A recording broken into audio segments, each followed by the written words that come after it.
Salve, salve, ouvintes, internautas e telespectadores aqui da BCC Television. Está começando mais um Radar Paulista na TV, onde a gente traz às segundas-feiras sempre um tema para discussão, para aprofundamento, para que trabalhemos aí junto com você, ouvinte, internauta e telespectador. Lembrando também que nós entramos pela Rádio Trianon M740 em São Paulo, também pelo site, né, www.radiotrianon.com.br e também pela Trianon 740 e pela Rádio Universal de Santos em 810 kHz. Nós estamos aqui na BCC Television e vamos trazer hoje o tema das eleições, né? As eleições que aconteceram neste domingo, trazendo uma nova projeção, um novo cenário para o país nos próximos 4 anos. Temos aí alguns estados que farão segundo turno, é o caso, inclusive, da eleição brasileira, eleição do país, eleição federal, segundo turno entre Jair Bolsonaro e Fernando Haddad. E justamente sobre esse assunto nós vamos conversar daqui a pouquinho com o sociólogo, cientista político Marcos Agostinho da Silva, que está aqui conosco. Já nós vamos bater esse papo com o Marcos Agostinho, que vai nos ajudar a entender, né, esse momento vivido pelo país, inclusive com essa alta votação obtida pelo candidato do PSL, o candidato Jair Bolsonaro, com aí quase que 50% dos votos, chegou bem perto, inclusive, de conseguir uma votação em primeiro turno, uma votação que seria necessária em primeiro turno, mas por pouca coisa ali o Fernando Haddad conseguiu tirar essa eleição em primeiro turno. E é sobre esse assunto que nós vamos conversar daqui a pouquinho com o Marcos Agostinho. Lembrando que antes eu tenho aqui alguns recados dos nossos patrocinadores. Vou falar aqui inicialmente do Reserva Cultural, que é um complexo de cinemas muito bacana, com salas muito confortáveis, né, com toda aquela estrutura, um complexo gastronômico também bastante interessante, onde você pode levar a família, os amigos, se divertir, tomar aquele café gostoso. Tem livraria, videoteca, tem um bistrozinho para você fazer um almoço de negócio, jantar com a família, com o namorado, com a namorada, enfim, né? Se divertir ali. Inclusive uma boulangerie, aquelas pequenas padarias que existem em Paris, você também se diverte lá no Reserva Cultural. Então, o Reserva Cultural fica na Avenida Paulista 900, no térreo, e você também tem toda a programação de filmes no site. Tá aí o site na tela da BCC Television, www.reservacultural.com.br, tá certo? Lembrando também que você tem o Mais Espaço Lazer, o sucesso do seu evento Cora Verde Amplas Instalações. Você agenda aquela festa maravilhosa no Mais Espaço Lazer. Mais informações você obtém também no facebook.com/Mais Espaço e Lazer. Festa de aniversário, casamento, festa de empresa, enfim, o que você precisar lá de eventos no Mais Espaço e Lazer. Tem também o Ateliê Comunicação. Ateliê Comunicação é a sua melhor comunicação com o mundo. Você faz a sua campanha, também o seu projeto de comunicação com o Ateliê no facebook.com/Ateliê Comunicação SP, tudo junto. E também a nossa BCC Television, né? Nossa BCC Television aí com a equipe super profissional aqui da BCC, onde você pode também aí divulgar o seu material audiovisual, fazer o seu projeto institucional, fazer a sua propaganda, o seu programa aqui conosco na BCC Television, né? Tá conosco aí o Márcio, tem também a Luciana, o Verão, o Bernardo, a Betânia, equipe super profissional aqui da BCC. Então você pode participar, tá aí também o site www.bcctelevision.com. E também o telefone, né? É só você ligar 3641-9876. Vem pra cá, vem fazer parte da equipe BCC. Bom, dados os recados, vamos então ao tema de hoje, falar de eleições. E tá aqui o cientista político e sociólogo Marcos Agostinho da Silva, a quem eu agradeço, né? Muito obrigado, uma honra tê-lo aqui conosco, Marcos Agostinho. Muito obrigado pelo convite, Renato, um prazer estar com vocês aqui num espaço tão curto de tempo, estivemos na rádio e estamos aqui na BCC International Television para bater um papo com os telespectadores e procurar entender um pouquinho o que está acontecendo com o país. Sem dúvida. Então, Marcos, justamente nesse momento de tentarmos entender, eu gostaria que você desse um panorama para nós a respeito de como você viu, né, inicialmente a eleição presidencial, como eu disse aqui no início do Radar Paulista, essa votação acachapante do candidato Jair Bolsonaro, que por pouco não vence no primeiro turno, e que até algum tempo atrás nós tínhamos uma polarização no país entre PT e PSDB, e que Bolsonaro, vindo do PSL, cria aí vamos dizer assim, cria uma nova expectativa, um novo viés político a partir da sua dessa sua votação, vamos dizer assim, por enquanto em primeiro turno, né? E qual a expectativa já para o segundo turno? Bem, para a gente procurar entender o que está acontecendo nas eleições agora em 2018, nós precisamos retroceder a 2014, quando o Aécio Neves saiu derrotado no segundo turno das eleições. Imediatamente após, ele entrou com um processo no TSE, no STF, em todas as instâncias possíveis, para tentar questionar o resultado das urnas. Uhum. Posto isso, não havendo possibilidade de ter anulação das eleições, ou mesmo um questionamento, esse questionamento que o Bolsonaro faz das urnas eletrônicas, o Aécio Neves também fez. E é bem necessário lembrar que logo em seguida, os peritos que foram contratados para fazer a aferição não constataram nenhuma irregularidade, e alguns setores até mais progressistas do PSDB ficaram até meio constrangidos com a atitude do Aécio Neves. Bem, após o impeachment, a participação do governo do PSDB no governo Temer, a movimentação nas ruas, para que antes disso, a movimentação nas ruas, para que saísse a Dilma Rousseff, o argumento jurídico para que isso acontecesse, que para acontecer o impeachment, teve que vir respaldado no movimento das ruas. Daí a criação do MBL e tantos outros movimentos que acentuaram as tintas do nacionalismo, abrindo espaço para essa questão dos militares. E é desse caldo que surge o Jair Bolsonaro. Porque com o avanço da Lava Jato, também alcançou a Lava Jato, e uma boa parte do tempo foi feita perseguindo um pouco mais, ou investigando mais o governo do PT, mas também pegou o PSDB na gravação da JBS, foi que naufragou esses votos. Os votos que eram antes do Aécio Neves do PSDB migraram para o Jair Bolsonaro. E esse antipetismo criado tanto pela imprensa como pelos próprios erros do PT levaram à votação do Jair Bolsonaro. E nesse momento, o que importa mais para o eleitorado é se é a favor ou contra o PT e se é a favor ou contra o Bolsonaro, não importando muito as propostas.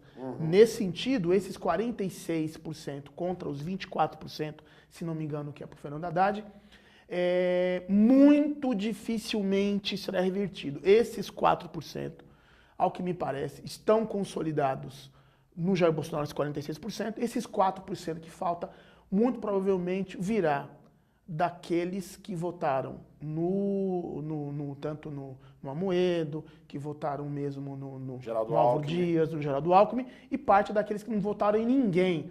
Porém, diante do quadro Jair Bolsonaro contra PT, parte desses vão migrar para Jair Bolsonaro, o que pode definir as eleições, seguramente com esse sentido. Tá. Agora, o Marcos, inclusive nós vimos essas manifestações bastante fortes nas redes sociais sobre o que eu vou falar agora, que é a questão da divisão dos votos obtidos pelos candidatos na diversidade do país, né, nas diversas regiões do país. E nós tivemos como alavanca, vamos dizer assim, das campanhas na campanha do Bolsonaro, regiões Sudeste, Sul, Centro-Oeste e Norte, né? Praticamente quase que todas as regiões. No Norte nós tivemos o estado do Pará favorável aí, vencido pelo Fernando Haddad. E no Nordeste, o Nordeste todo praticamente a favor do candidato Fernando Haddad. Só o estado do Ceará, estado também do candidato Ciro Gomes, é que o candidato Fernando Haddad não conseguiu a sua melhor votação no Nordeste. Marcos, a que você atribui essa divisão, né? E aí, aproveitando inclusive o gancho que você nos dá, você disse naquela época da eleição Dilma e Aécio, naquele momento nós tínhamos um país praticamente dividido realmente ao meio.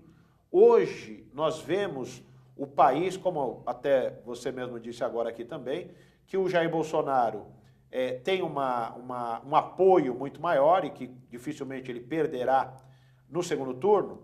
Agora, por que o Haddad tem essa grande aceitação no Nordeste e no resto do país o PT realmente parece que não tem mais a mesma votação que já teve em períodos anteriores? Essa divisão ela já existe tanto na sociedade como é vista nas eleições. Porque o Nordeste, historicamente, é a região do país mais abandonada do ponto de vista social. É a região onde sofreu os maiores prejuízos devido ao grande jugo dos coronéis, né? A terra dos Sarnês, Antônio Carlos Magalhães e assim por diante. O Nordeste, por ter um perfil socioeconômico que está abaixo da média do país e muito mais abaixo da média da região sul, por exemplo, necessitou mais e aproveitou muito mais a onda que veio junto com os governos petistas. Então, se era para diminuir as desigualdades, foi no Nordeste onde a distância era muito maior. Então, a questão do Bolsa Família não só serviu para alimentar as famílias, mas também para alimentar também o próprio comércio local. Então existe essa gratidão. Essa mesma gratidão que serviu para transformar o PT e o Haddad ter essa ascensão, é a mesma gratidão que talvez tenha iludido o Partido dos Trabalhadores e pensado que isso seria um monopólio do PT e talvez fizesse que inclusive ele alcançasse um pouco mais votos lá. O que está acontecendo é justamente a entrada do Bolsonaro dentro do eleitorado da região Nordeste, podendo ser até que aconteça em alguns estados do Nordeste, nesse segundo turno, haja uma inversão. Pode ser que isso aconteça. Então, essa divisão se dá pela própria divisão socioeconômica que existe já no país há séculos. A região sul, mais economicamente mais ativa e mais próspera, e a região Nordeste com um pouco mais de defasagem, tanto em escolaridade, tanto em questão de renda. Uhum. Então, é esse o motivo que favoreceu o voto do PT na região Nordeste e menos na região Sul. Tá, inclusive eu tenho uns números aqui, olha só. A região Centro-Oeste, ela teve 58% para o Bolsonaro, 21% para o Haddad e 10% para o Ciro. Os três primeiros, né? Nordeste, 26% para o Bolsonaro, que é o que nós estamos comentando aqui. Uhum. Ao contrário, o Haddad teve 51% em toda a região Nordeste e o Ciro 17%. Na região Norte, o Bolsonaro 43%, o Haddad 37% e o Ciro 9%. Na região Sul, o Bolsonaro 57%, o Haddad 20% e o Ciro 9%. Já falei a Sul, Sudeste, né? E no exterior, o Bolsonaro com 59% em outros países, né? De uma maneira geral, também teve essa questão. O Haddad 10% e o Ciro 14%. Agora, Marcos, nós tivemos também aproveitando que nós estamos falando também de uma maneira geral nas eleições, não só, claro, dos candidatos que ganharam, outros candidatos que estão no segundo turno, mas também houve aí alguns questionamentos bastante fortes com relação à participação de alguns candidatos, como, por exemplo, Geraldo Alckmin, que entrou com um capital político bastante razoável, inclusive com um leque de partidos que o apoiaram naquele momento. Tivemos a Marina Silva, que na eleição anterior teve mais de 22 milhões de votos e que agora termina abaixo do Cabo Daciolo, que foi inclusive uma surpresa, né? O Cabo Daciolo teve mais de 1,5 milhão de votos, mesmo sem grandes composições, um personagem até atípico da política nacional. Enfim, quem perdeu mais, ao que me parece, Marcos, e aí você pode confirmar ou não, me parece que o PSDB perdeu aí uma grande fatia do território nacional em termos eleitorais e a gente vem aí trazendo também a questão da Marina Silva, que também perdeu bastante. Enfim, comente esses personagens dessa eleição. Não há dúvida que quem mais perde nessas eleições é o PSDB. Isso em todos os sentidos. É só nós darmos uma olhada na bancada do PSDB de deputados federais que saiu para o Congresso. Vamos dar uma outra olhada na Assembleia Legislativa também. Isso deve ter acontecido no país inteiro. Não deu tempo de eu analisar todas as situações ainda, mas o grande perdedor é esse. No caso específico do Geraldo Alckmin, aqui em São Paulo, sua principal base, um dos erros estratégicos foi formar 2 palanques. Ele acabou ficando com 2 palanques e não obteve nenhum. Ele apoiou o Márcio França, que era o vice dele, e o Dória, que era do partido dele. Ele acabou sendo abandonado pelo João Dória, por causa desse voto Bolsodória, né? Ao longo do tempo, o Dória foi abandonando o Geraldo Alckmin, que foi seu padrinho. E o Márcio França, inclusive, na entrevista de ontem, fez um gesto até bem interessante, que ele disse o seguinte: olha, estou indo agora abraçar o Alckmin, porque eu não abandono um companheiro. Eu fui vice dele, estou indo para lá. Então, no caso de São Paulo, ficou bem nítido isso. O Alckmin chegou em terceiro, se não me engano, aqui no estado de São Paulo. Né? Então, é digno de nota isso acontecer. No caso da Marina Silva, ela chegou a ser uma aposta do mercado para ser essa candidatura de centro.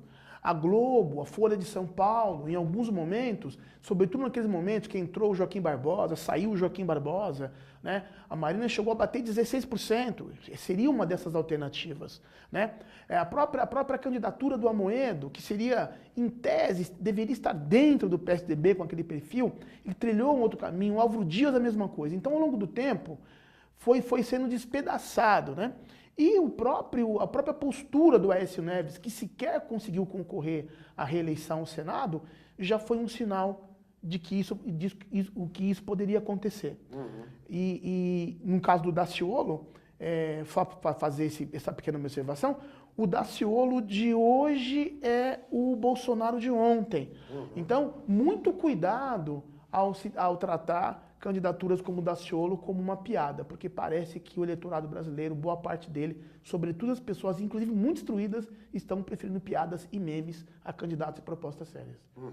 Agora, na questão do Senado, né? Apenas 8 das 54 vagas em disputa serão ocupadas por candidatos que disputaram reeleição. Isso demonstra, ou parece que demonstra, né, uma renovação. Não estou falando aqui em termos de nomes, por isso que eu estou falando parece que demonstra. Porque, Marcos, eu não sei se estão voltando aí candidatos que já foram senadores e que agora reocupam, vamos dizer, algumas cadeiras, mas nesta troca especificamente, né, de uma gestão para outra, no Senado, 8 apenas estão sendo reeleitas. Está realmente acontecendo uma renovação no país em termos de parlamento? Ou é apenas uma renovação para inglês ver, vamos dizer assim? Alguns mandatários que às vezes mandam seus familiares, filhos e tal, acabam reocupando esses lugares? Ou realmente esta é uma eleição da renovação? Olha, dependendo do ponto de vista, se nós analisarmos em termos de trocar as figuras, vamos supor, sai o Suplicy, entra o Major Olímpio.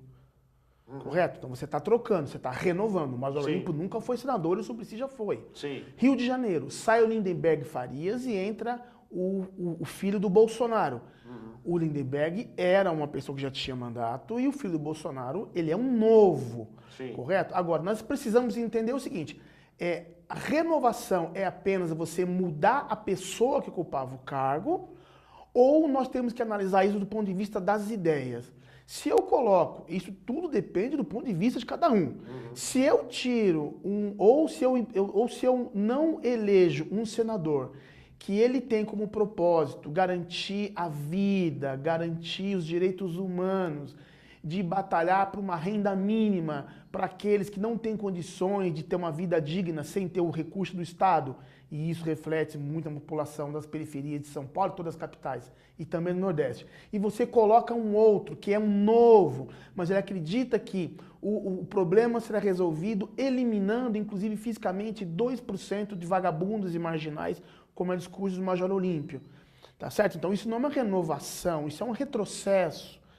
Então, se for do ponto de vista de mudar as figuras, sim, o objetivo foi atingido. Mas se você entender que a substituição de ideias defendidas por pessoas que já estavam lá são as que mais são necessárias para se avançar e que essas pessoas novas que estão entrando estão com ideias antigas do tipo Esquadrão da Morte, Então, há uma ambiguidade nessa palavra mudança. Então, quem é do Bolsonaro vai dizer que houve uma mudança, quem é do PT vai dizer que é um retrocesso. Da mesma forma, né, que a gente está falando, e é esse o tema, né, renovação ou não renovação, enfim, como você está dizendo, trocam-se as figuras, mas as ideias muitas vezes não acompanham a modernidade, não acompanham o que acontece no mundo de uma maneira geral. Há também uma mudança, inclusive, de siglas, né? E como eu disse aqui no começo da Radar Paulista, com relação a partidos que figuravam, né, com essa disputa polarizada entre PT e PSDB, o PSDB, como você disse também aqui, perdeu muito terreno nessa eleição, e quem ocupa hoje esse maior espaço na Câmara, inclusive no lugar do PSDB, é o PSL, justamente do candidato Bolsonaro. Essa nova configuração da Câmara, e também no Senado principalmente, há uma divisão mais pormenorizada ainda, quer dizer, vários partidos ali, pequenos também, estão, de alguma maneira, foram também bem votados, estão ali fazendo parte dessa composição. Como que nós, os brasileiros, podemos ver a partir de agora essa nova composição de forças, com o PSDB perdendo bastante do terreno que ele tinha, sendo ocupado agora pelo PSL.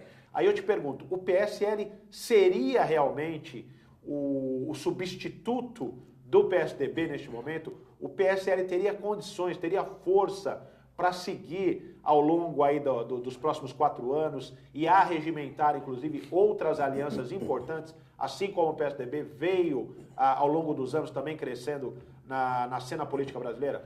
Veja bem, a questão do PSL é muito peculiar, porque poderia ser o PSL, podia ser o PRB, podia ser o PHS, podia ser o PRTB, podia ser qualquer um partido que o Bolsonaro escolhesse. Poderia ser o PR, como ele chegou a negociar, inclusive lá com Malta, que concorreu ao Senado do Espírito Santo, não se elegeu. Sim, inclusive, falando nisso, Magno Malta, não deu para entender, inclusive, a derrota dele. Existem essas peculiaridades, assim como o próprio Lebi Fidelis não conseguiu se eleger dentro dessa onda toda. Então, veja, ao longo no último mês, sobretudo nas últimas 2 semanas, o PSL ele conseguiu ultrapassar o PSDB em termos de preferência partidária. Quando eu perguntava qual a sigla com que você mais simpatiza, é o PSL. Só que no início do ano, por exemplo, ninguém conhecia o PSL, ninguém citaria o PSL, nunca aparecia nenhuma pesquisa como partido de preferência. Ele passa a ser citado como partido de preferência na medida em que ele é identificado com o partido do Bolsonaro. E o fenômeno das votações que houveram nas câmaras federais, no Senado, e o mesmo no governo do Estado, veio pela identificação com o Bolsonaro. As próprias colas para que fossem votadas, porque são 6 cargos em disputa, federal, estadual, 2 senadores, governador e presidente. Como estava muito polarizado e a maior parte do eleitorado estava querendo votar no Jair Bolsonaro, 17, então ao receber um santinho, seja com papel caído na rua, seja um amigo que mandou pelo WhatsApp, ele recebeu 17. As igrejas que tiveram um papel muito importante, que ocupam um espaço muito grande, Renascer, as Assembleias de Deus, tanto Madureira, Belém, Universal, R.R. Soares, todas elas junto com o Bolsonaro. Como um dia também parte delas já foram também do PT. Não podemos esquecer, tá certo? Então isso não pode passar batido. Então, ao receber o santinho, junto com os boatos que aconteceram, do tipo, olha, se você anular o voto para federal, estadual, não vai entrar, vai anular o voto para presidente. Então a pessoa recebia o santinho e votava fazia uma cópia ipsis literis daquilo que estava lá. Daí esse fenômeno que ocasionou, por exemplo, a Janaína Pascoal ter 2 milhões de votos para deputada estadual. Exatamente, um fenômeno, nunca se viu uma votação, né, com esse tamanho, com essa expressão para deputado estadual, não é federal. Exatamente. Né? E ao mesmo tempo, o inverso se faz verdadeiro. Como é que eu vou eleger uma boa bancada do PSDB, sendo que o puxador de voto é o Geraldo Alckmin? Mas ele puxa para baixo. Então, como é que eu vou votar no parlamentar do PSDB se no santinho que eu recebo tem lá Geraldo Alckmin, mas eu não quero votar no Geraldo Alckmin. E todo o tempo nós falávamos no quê? Presidente, presidente, presidente, presidente. Só um pequeno parênteses. Nós fizemos uma pesquisa na região oeste da Grande São Paulo, que congrega 10 municípios do consórcio metropolitano oeste.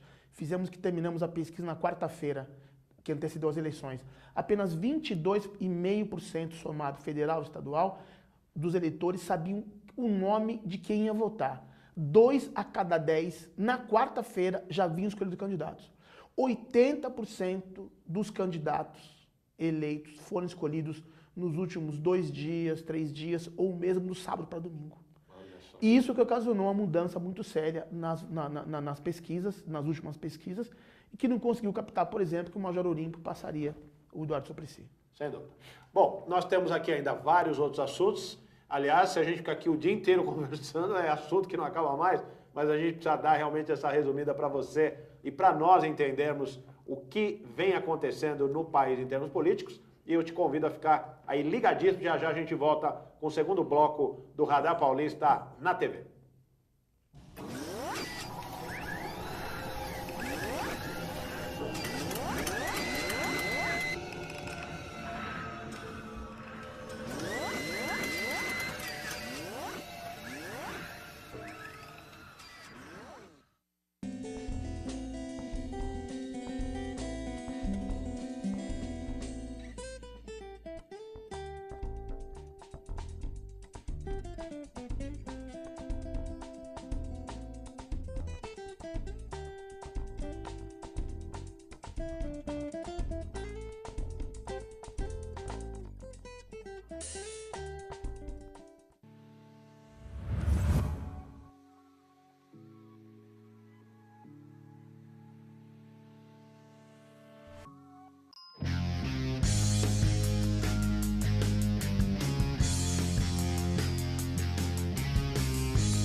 Otimize seu tempo na cozinha.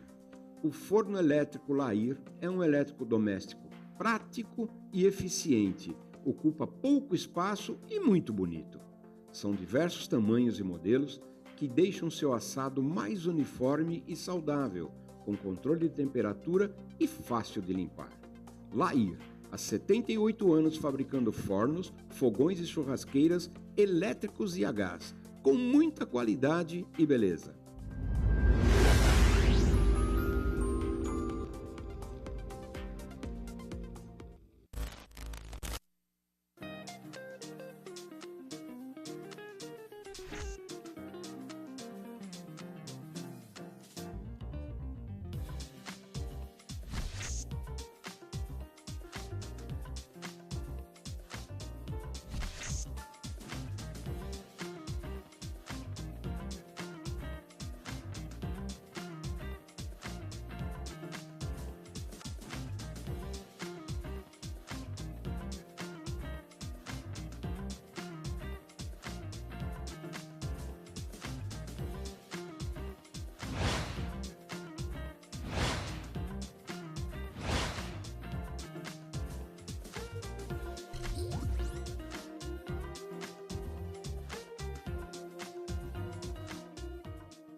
Estamos de volta aqui com a da Paulista na TV.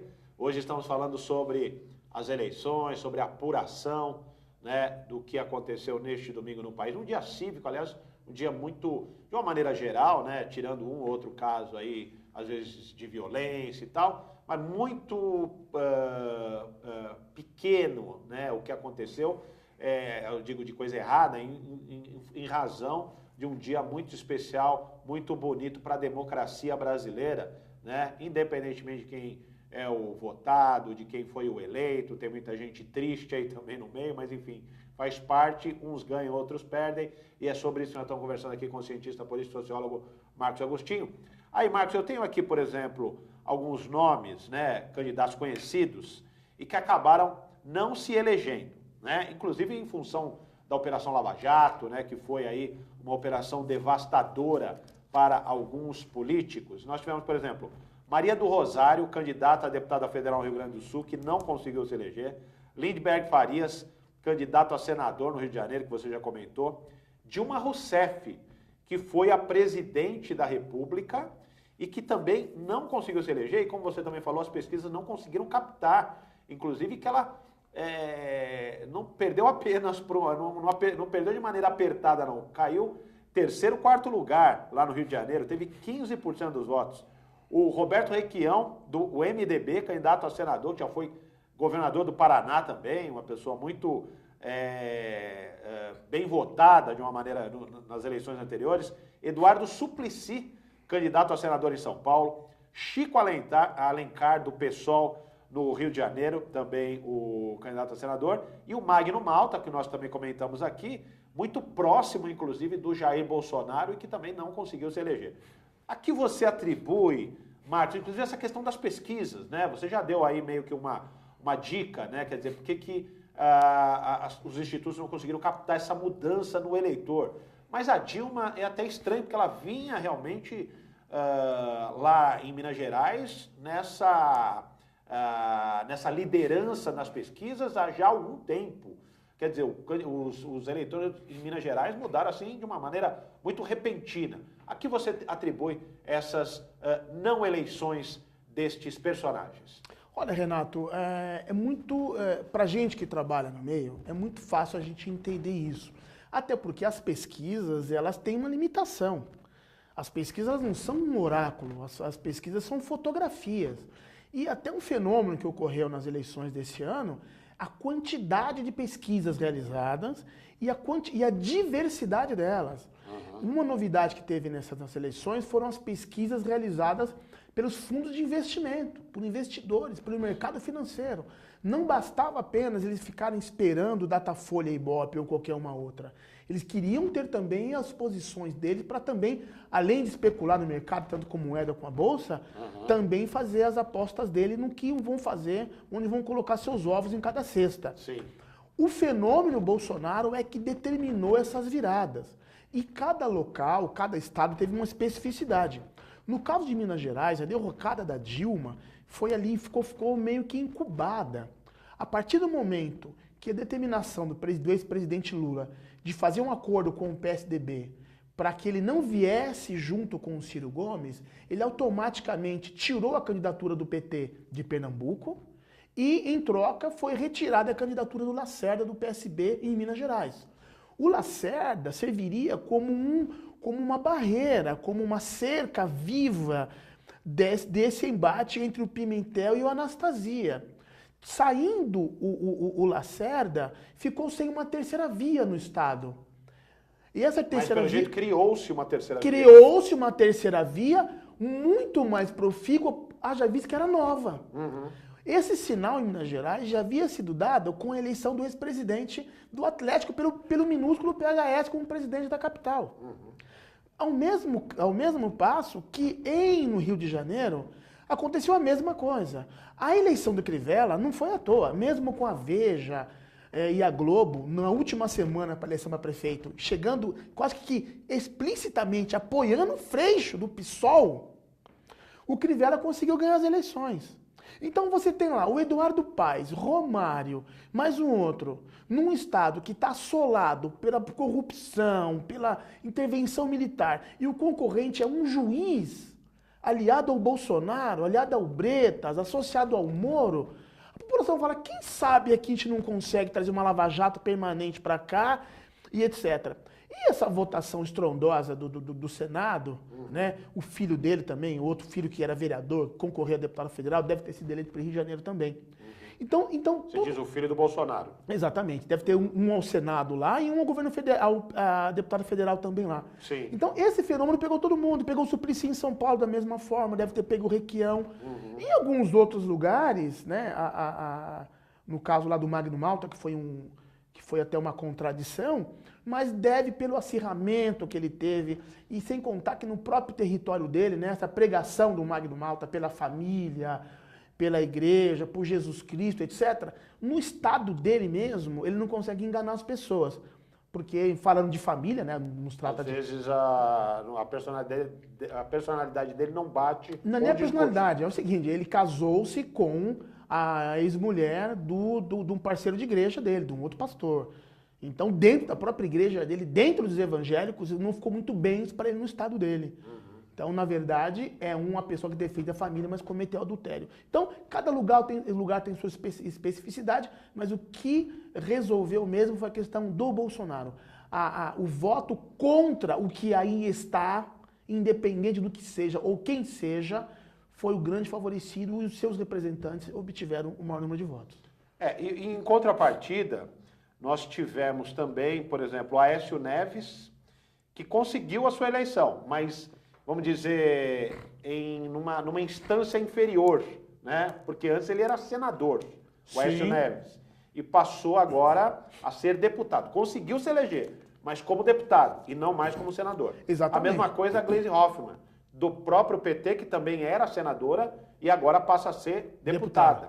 Né? Quer dizer, nesse espectro a gente analisa, e você pode falar, essa queda que, mesmo acredito que o que mais seria interessante talvez até fosse que eles não fossem eleitos, porque estavam envolvidos em denúncias, o senador Aécio Neves, a senadora Gleisi Hoffmann, e com isso eles acabam de alguma maneira também se protegendo da Operação Lava Jato, porque não podem ser investigados em razão do foro privilegiado. É isso, Marcos? Exatamente. Veja só, prevendo que haveria problema, automaticamente eles mesmos já encontraram uma saída que é o auto-rebaixamento de cargo, buscando uma menor quantidade de votos e que necessitaria uma menor capitalidade. Você vai disputar o proporcional e não o majoritário. Falando de algumas novidades, se você pegar o Flávio Dino, por exemplo, ele aniquilou, de certa forma, a família Sarney no Maranhão. Também, exatamente. Também tem uma novidade. Sarney não tem, o Sarney filho, a Rosiana Sarney. Exatamente. Outras novidades aconteceram também. Menos perceptíveis, serão menos noticiadas pela imprensa formal, mas é uma renovação à esquerda também. O PSOL conseguiu votações expressivas, porque mesmo aqueles que votaram no Haddad também votaram em candidatos do PSOL, como alternativa. Você tem candidaturas promovidas por coletivos, você tem candidaturas que foram patrocinadas pela comunidade negra, candidaturas patrocinadas pela comunidade LGBT, por exemplo. Aqui no caso de São Paulo nós tivemos No caso de São Paulo nós temos aqui o Belchior, né, que é um blogueiro, né?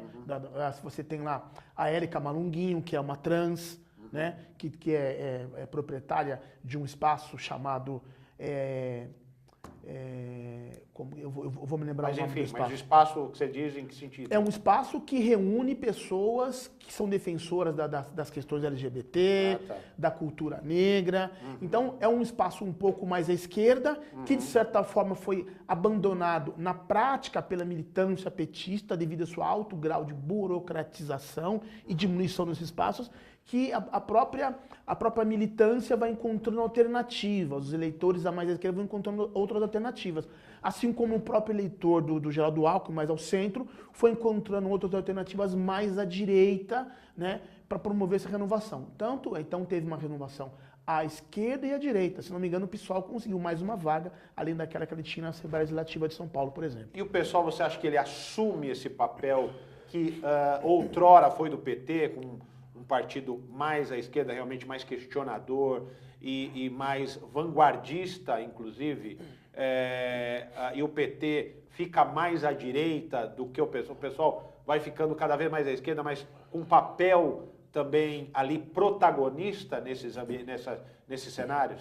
Na verdade, o PSOL ele entra com uma opção sem contradições. Estando certo ou estando errado, o PSOL ele vai seguir uma linha. O programa de governo do PSOL reflete a militância partidária do PSOL e de seus parlamentares. Perdão. O programa de governo do PT não reflete as ações de governo. O programa do PT de governo, ou mesmo o estatuto do partido, está voltado para a militância, que de certa forma é mais à esquerda do que a realidade política ou realpolitik. Porque o Haddad agora ele vai ter que vai ter que puxar o freio de mão. Ele vai ter que ir mais à direita agora, indo ao centro, mais no sentido da direita. Ele vai ter que falar mais ao mercado financeiro, ele vai ter mais que falar, ele vai ter que falar ao setor evangélico e católico. Ele vai ter que responder, que ele vai ter que valorizar o casamento de 30 anos dele, como já começa a falar. Então ele vai ter que voltar-se mais para essa questão da preservação da família e fazendo esse ataque a lateral ao Bolsonaro. E o Bolsonaro, ao contrário disso, tem que ir mais à esquerda ou não? Você acha Não, que ele... o Bolsonaro ele vai seguir a linha dele, o Bolsonaro não precisa ir mais à esquerda, só falta 4% para ele. O Bolsonaro vai aprofundar um medo.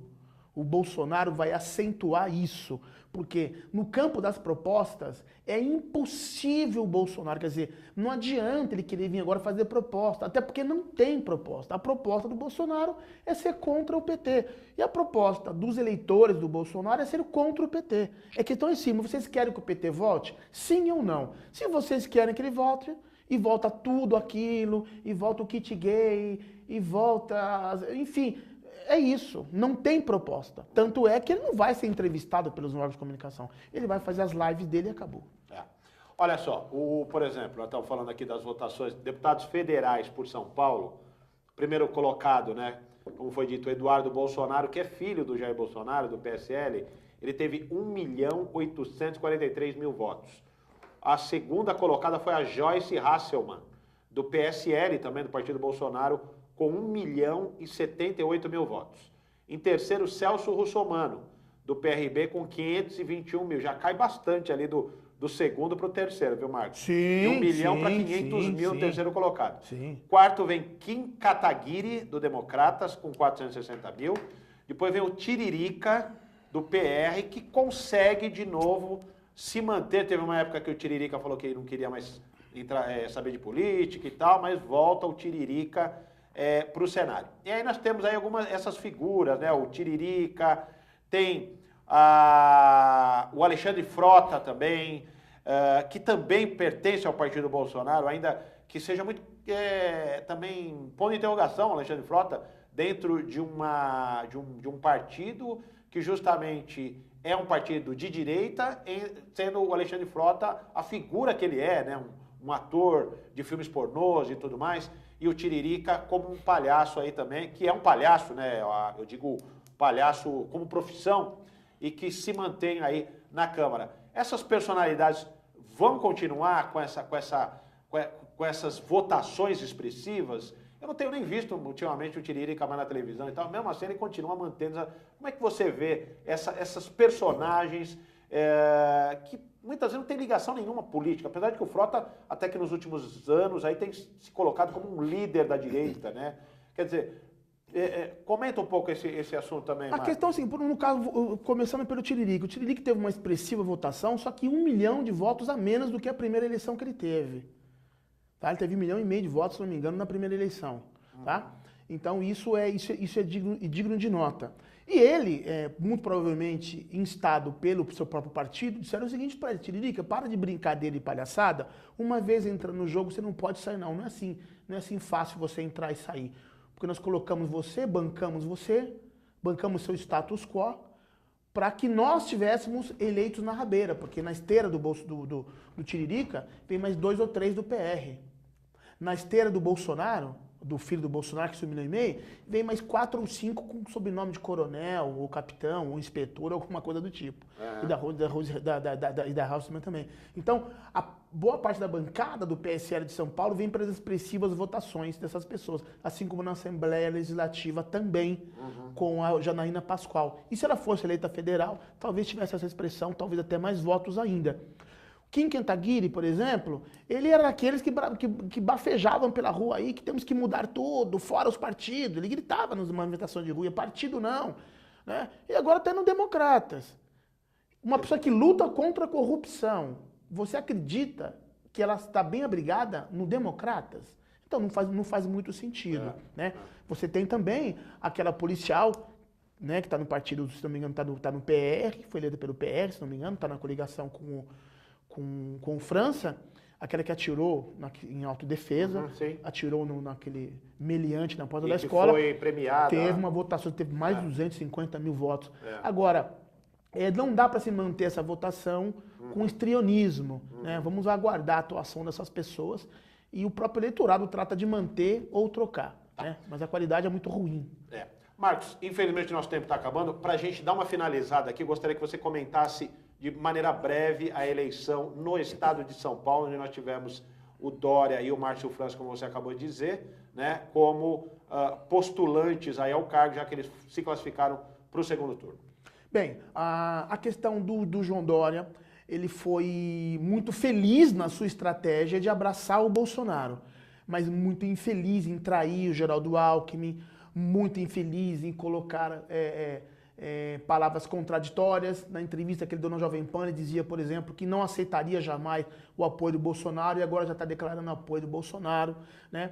Essa questão dele se aproximar dessa postura mais belicosa do Bolsonaro, né? Na entrevista que ele deu, dizendo que a partir de 1º de janeiro a polícia vai atirar para matar, falando que vai aumentar mais o potencial letal da rota, né? Dizendo que bandido bom, gente boa é na rua e bandida na cadeia, reciclando o discurso do Paulo Maluf, que nós já sabemos qual que era. Né? Com isso ele conseguiu se descolar daquele pelotão que estava quase chegando no empate triplo, que era ele do SCAF. Descolou do SCAF, o SCAF sem estrutura partidária. O SCAF tinha 90 candidatos a deputados, sendo que o Márcio França tem quase 1.000 candidatos. Então isso contou muito na hora de você distribuir o santinho e a cola e apareceu o número 40. Sem contar que o Márcio França, pelo desenho, se vocês notarem, vinha subindo de 2 em 2 pontos. Ele chegou a subir 2 pontos por dia nas últimas pesquisas. Então essa estrutura foi suficiente. No meu entendimento, até pela entrevista que vocês viram ontem do Márcio França e do Dória, vocês comparam. O Márcio França com a equipe lá animada, ele ia sair de lá, ia dar um abraço no Geraldo Alckmin, estava, né, com pique. Já o João Dória ali, meio magoado, rancoroso, falando mal do PT e meio frustrado, e ele vai sofrer as consequências agora. Essa traição que ele fez com o padrinho dele vai receber em dobro. Tá certo, então, Marcos Agostinho, agradeço demais sua presença, a nos ajudar a entender esse momento político brasileiro. Conto com suas entrevistas aqui, participações em outras ocasiões, tá certo? E continua ligado aí no Radar Paulista, viu, Marco? Continua que você vai participar aqui com a gente sempre que possível, aqui trazendo esses esclarecimentos. Eu que agradeço, muito obrigado a vocês pela paciência de estar nos assistindo. Renato, um prazer estar aqui com vocês de novo. E a todos vocês da equipe técnica que nos acompanharam, muito obrigado. A minha equipe, a Andréia, Edson Roque, Miriam e todos os outros aqui que trabalham conosco, muito obrigado. Até breve. Tá certo, então. E a gente vai encerrando essa cobertura aqui das eleições 2018, né? Tem o segundo turno, depois a gente, sem dúvida nenhuma, vai trazer mais informações e entrevistas para que os esclarecimentos sejam ainda mais aprofundados e para que as pessoas façam as suas escolhas de maneira crítica e de maneira também inteligente, né, na hora de votar. O Radar Paulista segue todos os dias, das 18 às 19 na Rádio Trianon. Então, eu conto com a sua audiência. Uma excelente semana a todos e um grande abraço.